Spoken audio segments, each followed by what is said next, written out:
this is Michael Lukes from How to Livable, and this is how to share your LinkedIn profile in 2021. Things have changed over the last couple of years, so we'll just quickly talk about how to share your LinkedIn profile.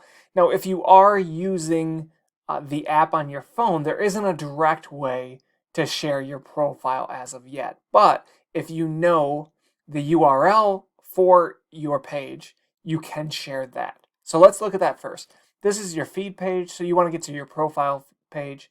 You can go ahead and click here and click on View Profile.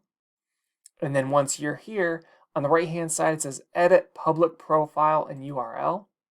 And that's where you can get the URL for your page. So if you copy and paste that, then you can share it in any way through text message or LinkedIn message or email. Just copy and paste that URL. You can also change it from this page as well. Now, if you want to share your profile through a message, you start on your profile page here. You scroll down, and right under your headline and your location, there's Open to, Add Profile section, and More. Click on More.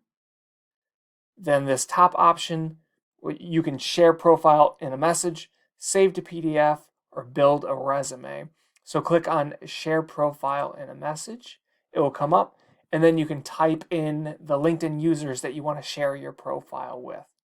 So that is how to share your LinkedIn profile in 2021. Once again, this has been Michael Lukes. If this video has been helpful, please do like the video. We'd also love to have you as a subscriber to the How to Livable channel. Thank you.